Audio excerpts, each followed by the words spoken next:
Bienvenidos al 34º paseo matinal con Sergio Díaz de hoy 29 de abril de 2025. Martes, de agarrarte de la cuerda para salir del pozo nunca te hartes. El título del video de hoy es ¿Cómo salir del pozo?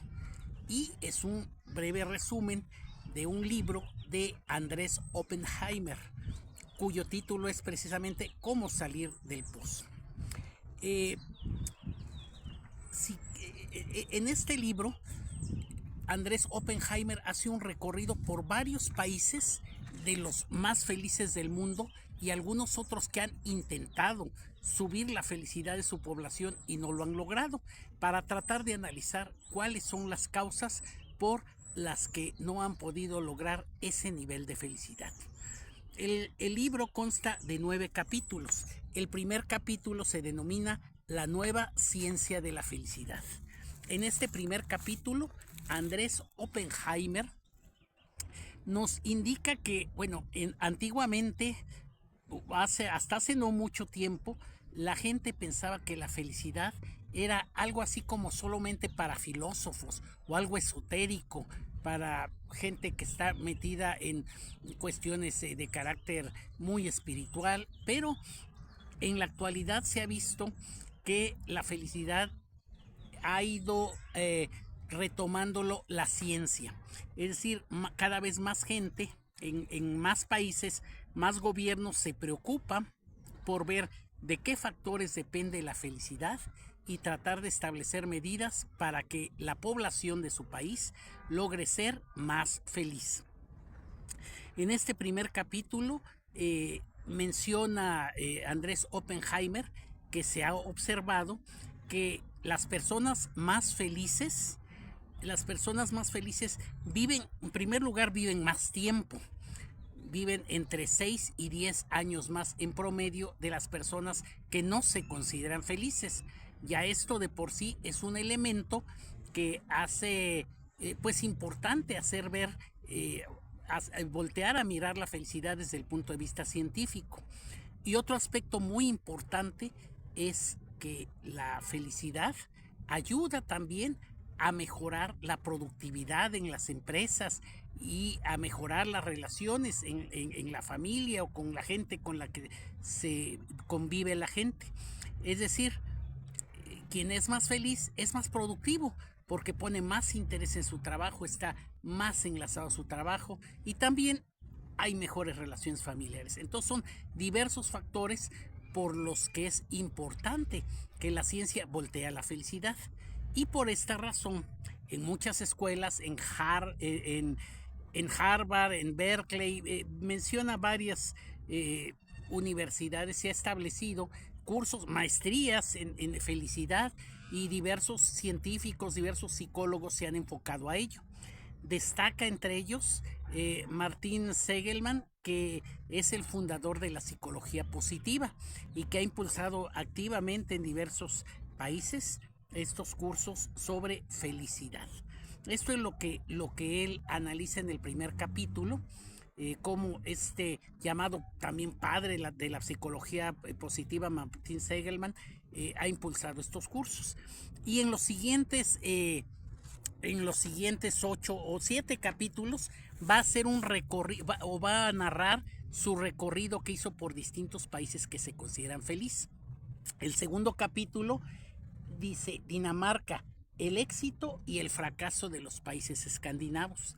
Entonces él va a Dinamarca y menciona que este país danés se ha caracterizado por ser el país más feliz a lo largo de varios años. Y preguntando a la gente, tanto académicos, especialistas como gente común, muchos le mencionan, pues somos felices porque no trabajamos. Es decir, ahí la felicidad se deriva mucho de un estado del bienestar que promueve el Estado. La jornada laboral son en promedio de 26 horas a la semana, contra generalmente las 48 horas de otros países occidentales. Ahí es de 26 horas a la semana. Pero no solo eso, también mencionan que otros factores de la felicidad Bueno, otro es que pues el nivel de vida es bastante alto, tienen un alto ingreso y esto hace que pues no tengan que preocuparse, es decir, si se enferman, saben que el Estado los va a apoyar con la salud para que se recuperen.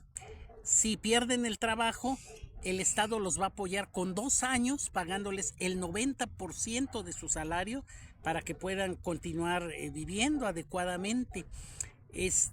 La educación es gratuita y de alto nivel, entonces por esta razón pues la gente se siente feliz. Algunos especialistas le mencionan a Oppenheimer que, digamos, el gran desafío de Dinamarca es si podrán mantener esos niveles de bienestar en un mundo muy competitivo y donde pues hasta ahorita se las han ingeniado para subsidiar en muchas cosas a la población y poder mantener un nivel alto de productividad. Entonces hay gente que piensa que esto no va a poder mantenerse indefinidamente, es decir, estar dándole tanto apoyo a la población con este estado del bienestar y mantenerse competitivo en el mundo. Y otras gentes dicen, bueno, si así no las hemos arreglado durante mucho tiempo, seguramente se va a poder seguir haciendo. Bueno, esa es una de las cuestiones que mencionan. Y otro factor muy importante que contribuye a su felicidad es el hecho de la confianza. O sea, ellos tienen mucha confianza en la gente. Hay un experimento que mencionan en el libro de una cartera que se hace en distintos países. Se deja una cartera con dinero y, por ejemplo, en los países latinoamericanos casi nadie devuelve la cartera o los que la devuelven sin el dinero que había dentro. En cambio, en Dinamarca, pues casi toda la gente devuelve la cartera con el dinero. Entonces, la gente confía mucho. Un maestro de la universidad al que entrevista Oppenheimer dice, pues hay la confianza, por ejemplo, en la universidad. Él dice, en mis 30 años que he dado clase en la universidad, ni una sola vez, ni una sola vez he encontrado un alumno copiando que se quiera copiar. ¿Para qué habría que engañar? Pues si el que se engañaría es el propio alumno, ¿verdad? Pero eso dista mucho de los países latinoamericanos, por ejemplo. Entonces, estos son factores que mencionan en Dinamarca que ayudan mucho. Después el capítulo 2 habla de los otros países escandinavos, ¿verdad? O sea, Dinamarca, esta península que está al norte de Alemania, y después habla de Finlandia, Suecia y habla de Finlandia, Suecia y Noruega, ¿verdad? Por ejemplo, aquí un autor que ha vivido muchos años en Inglaterra, un inglés que ha vivido muchos años en Finlandia, cuando lo entrevista Oppenheimer le dice, bueno, a mi juicio no son tan felices como dicen. ¿Por qué? Pues porque yo hablando con la gente en Inglaterra, en mi lugar de origen, pues la gente en la calle nos detenemos, platicamos, y en cambio aquí son muy cerrados, la gente no platica. Cuando Oppenheimer le pregunta de esto a un finlandés, le dice, bueno, es que en Inglaterra no hay el frío de acá. A ver, usted póngase afuerita, salga de la tienda y con el frío póngase a platicar con 40 grados bajo cero y póngase a sonreírle a la gente y va a ver cómo le entra el aire helado y no se puede, ¿verdad?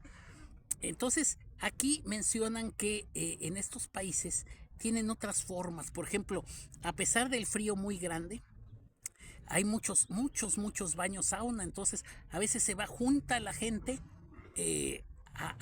al hielo, al agua helada. Se avientan y empiezan a gritar, a reír y luego se van al sauna. Van en grupo en primer lugar para apoyarse por si alguien llegara a tener algún problema por lo frío del agua. Pero también van juntos pues para disfrutar y se le pasan en el sauna. Por ejemplo, regresando a Dinamarca, menciona Oppenheimer que él platicando con los dos líderes de los partidos opuestos en Dinamarca, resulta que estos líderes son muy amigos entre sí y van a clubes deportivos juntos y después de las discusiones se llevan muy bien, platican muy bien y él les pregunta, ¿cómo es posible esto? Y él dice, bueno, pues es que los líderes de los partidos le dicen, es que no somos enemigos, somos compañeros de trabajo y buscamos lo mismo, que la gente viva mejor. Tenemos pequeñas diferencias, pero no hay por qué pelearnos por eso. Al revés, en el deporte a veces platicamos las diferencias y nos vamos cambiando para ver quién tiene realmente la razón. Entonces, esto difícilmente otra vez se ve en los países latinoamericanos, ¿verdad? Entonces, en estos países nórdicos también menciona que este tipo de clubes hay mucha convivencia. O sea que a veces da la apariencia esta gente que no es tan feliz, porque si uno quiere hablar con ellos, bueno, ellos a veces no hablan tan fácilmente con cualquiera porque ya tienen organizado su día. Oye, pues si quieres platicamos, pero quedamos otro día porque ahorita voy a mi club de tal deporte o de tal ejercicio, o voy a mi café donde me pongo a ver con fulanito y menganito. Ellos tienen muchos clubs donde se promueve el voluntariado, se promueve el apoyo entre ellos, ¿verdad? Entonces, esto ayuda mucho. Después, en el capítulo 4, se le llama las recetas del Reino Unido. Entonces, analiza el Reino Unido porque cuando estuvo de primer ministro Cameron, él, él dio un paso importante para avanzar en la felicidad, que es medirla, ¿verdad? Digo, entendiendo por felicidad a lo largo de todo este libro la satisfacción por la vida. Entonces, la lucha por el bienestar y la satisfacción de vida, ¿verdad? Entonces, en esto, lo que resalta Oppenheimer es que en el Reino Unido de la Gran Bretaña se preocuparon por empezar a medir la felicidad, los factores de la felicidad, porque ¿cómo vas a mejorar algo si primero no has hecho un diagnóstico, no has medido esta situación? Entonces, una vez que se empieza a medir, de allá para acá se ha estado midiendo la felicidad, se empiezan a promover una serie de cuestiones para que la gente sea más feliz. Se ha visto que ayuda mucho el colaborar unos que otros, el voluntariado, ser voluntario para apoyar a los que más necesitan, a la gente grande. Por ejemplo, menciona unos clubs de fútbol caminando. O sea, la gente grande dice, pues vamos a reunirnos a fútbol, pero está prohibido correr.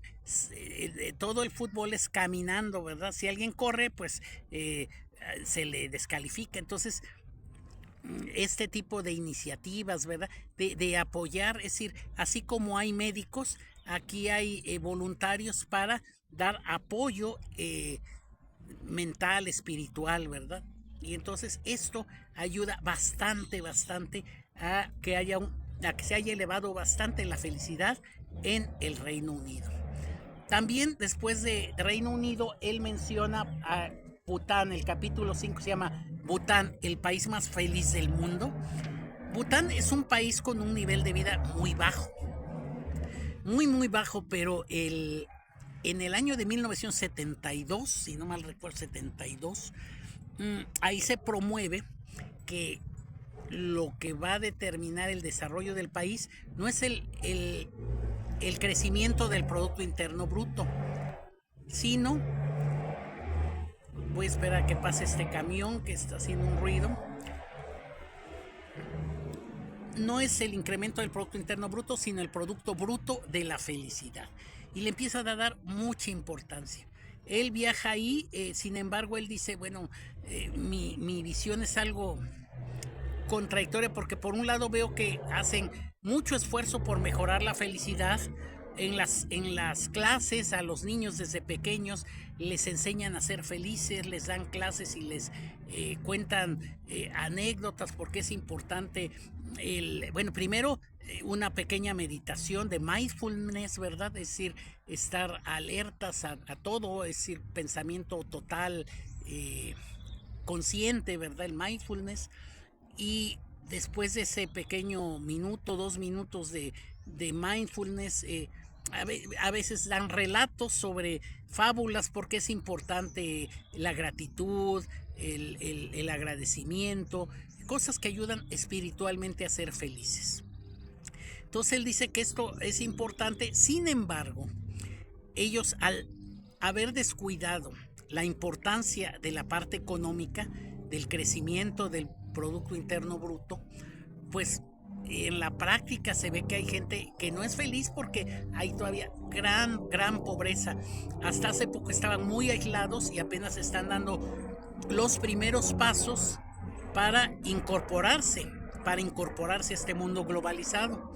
Sin embargo, por ejemplo, menciona por ahí que lee Oppenheimer en una revista de una muchacha que se va al exterior y dice, bueno, pues es que me fui a estudiar al exterior y mi madre me dice, qué bueno que te vas para que ya nos envíes dinero y vivamos un poquito mejor.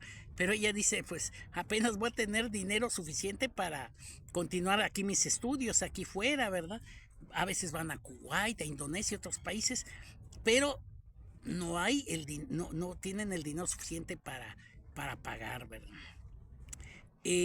Oppenheimer menciona con su esposa, van a una comida en una escuela. Ellos tratan de establecer comunicación con los niños, bueno, al no hablar el idioma de allá, tratan en inglés, pero los niños desapercibidos hasta que Andrés Oppenheimer, que es argentino, menciona a Messi. Messi, pues Messi, todos conocen al futbolista y en ese momento empiezan a tener conversación y abrirse. Entonces lo que él menciona es, bueno, ellos estaban muy aislados, apenas hace unos años se abren, llega la tele, empiezan a ver de afuera, quedan deslumbrados por lo de afuera y realmente sí han avanzado en la felicidad, dice él, pero sí ayudaría muchísimo el que le den importancia al crecimiento económico y con esto ya logren una mucho mejor situación. Bueno, luego el capítulo 6 se llama la educación positiva. Como decía hace un momento, él se entrevista con Martin Seligman, que le llaman padre de la psicología positiva. La psicología positiva tiene este nombre porque, digamos, la psicología anterior se basaba mucho en estudiar los problemas psicológicos que tenía la gente. Y solucionar los problemas psicológicos de la gente es tardado. Ir a un psicoanálisis, estar en muchas sesiones, es tardado y no siempre se logran resultados muy buenos. Entonces el enfoque de él se llama positivo porque es, oye, en vez de enfocarnos en la gente problemática, vamos viendo más bien tus fortalezas. ¿Cuál es la fortaleza que tiene la gente? Y enfocarse en lo positivo. A ver, ¿en qué situaciones te has sentido feliz, te has sentido contento? Bueno, vamos a tratar de replicar eso en vez de desgastarnos demasiado en entender tus traumas, irnos hacia atrás, hacia el pasado. Enfoquémonos hacia el futuro, veamos tus fortalezas, tratemos de llegar a una situación donde te sientas bien. Bueno, y entonces en todo esto es en lo que se ha basado la felicidad. Él aquí en este punto menciona mucho la India, en la India donde menciona también aquí de estos cursos de mindfulness que se han dado al inicio. Entonces se ha impulsado mucho ver la felicidad en este enfoque de la psicología positiva.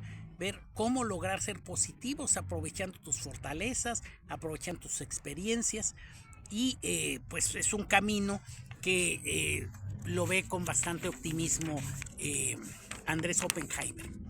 Posteriormente analiza Oppenheimer la felicidad en las empresas. Esto de la felicidad en las empresas, Oppenheimer menciona que pues las empresas, algunas hace años le empezaron a dar mucha importancia a que la gente sienta el bienestar. Como Google, cuando Google empieza a poner muchas ventajas a la gente, desde que en aquel entonces parte del tiempo puede dedicarse a proyectos personales, porque Google dice, bueno, se dedica a sus proyectos personales y al ratito, pues estos mismos van a ayudar a que la empresa esté mejor. Les pone ahí para que tengan gimnasio, que jueguen, que vaya alguna vez a la semana alguien que les corte el cabello, que les dé masajes, o sea, una serie de ventajas muy grandes, ¿verdad?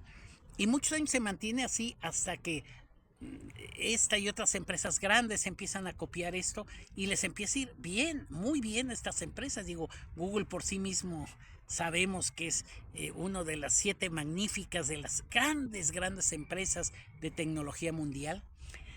Pero conforme creció, ya dice él, ya cambia mucho cuando eran cientos o unos pocos miles a cuando son decenas de miles de empleados. Entonces es muy fácil que, por ejemplo, se esté trabajando en un proyecto y se filtre información y ocurra esto. Entonces empiezan a ocurrir despidos, por ejemplo, en Google, como en otras empresas. Y entonces, al parecer en los últimos años hay una cierta corriente contraria a lo que ocurría. En vez de ampliar el bienestar en las empresas, pues hay más control en las empresas y cuidar más lo que dicen. Entonces es una lucha que está dando, pero la tendencia general es que se está avanzando para que cada vez haya más felicidad en las empresas. Bueno, posteriormente el siguiente capítulo, el capítulo 8, se llama América Latina, el continente pesimista.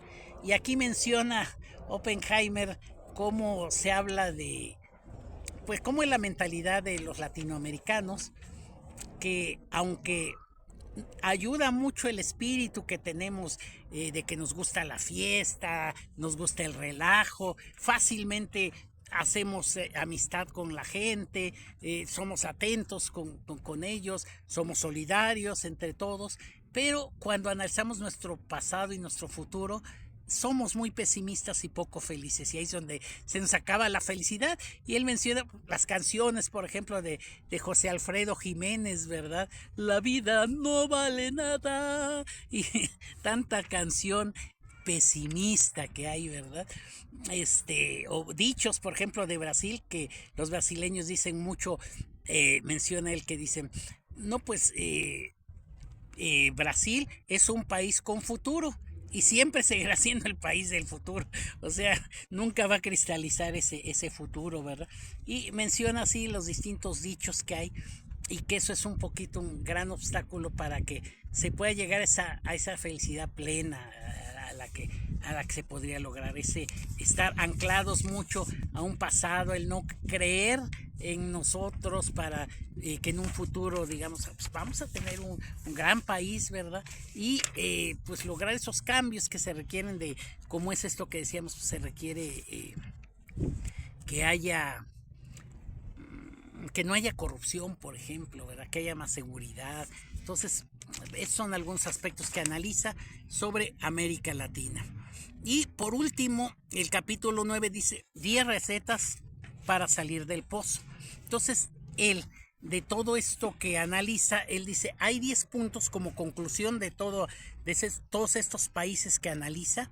Dice, hay 10 puntos que son importantes para salir del pozo y lograr la felicidad.